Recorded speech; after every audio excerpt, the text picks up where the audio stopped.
Queen stage of this year's Tour de France comes on Thursday the 20th of July on stage 18, and it features not just one but two ascents of what's possibly the most famous climb in cycling, Alpe d'Huez. Stage 18. Ever since the race organisers revealed the route of this year's Tour de France, this stage has been the one everybody talked about. Not only are the riders finishing the day on the legendary Alpe d'Huez, they're actually climbing it twice within the last 60 kilometres. The stage starts in Gap, and after just a few kilometres the riders start on the Col de Mons. A breakaway will most likely get away on this climb, but it's doubtful that they will make it all the way today. The next climb of the day, the Rampe de Moty, begins after 43 kilometres. It's only 2.8 k's long, but its average gradient of 8% will tire out many riders already. The feed zone is located in Val-Benet, and from here on, the route continues north towards the Col d'Ornon. The day's intermediate sprint comes after descending Col d'Ornon, but at this point none of the sprinters are expected to be near the front. After the intermediate sprint, the riders take on Alpe d'Huez for the first time.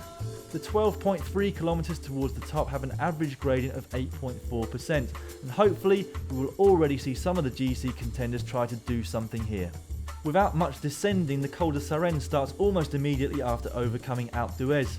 The climb is only 3 kilometres long, but its average gradient of 7.8% won't allow dropped riders to get back to the bunch.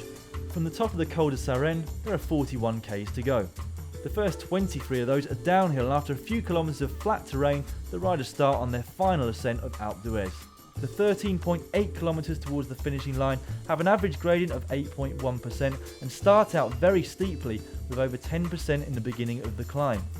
The final 3 kilometres are the easiest with only 5%, but after such a hard day in the mountains, even 5% can feel like hitting a wall. Marco Pantani still has the record time on Alpe d'Huez when he climbed that 13.8 kilometres in just 37 minutes and 35 seconds back in 1997. In fact, Pantani has 3 of the 5 fastest times on this mythical climb. Carlos Sastre took the yellow jersey after winning on top of Alpe d'Huez in 2008, and in 2011 Pierre Rolland won after having caught Alberto Contador in the final metres.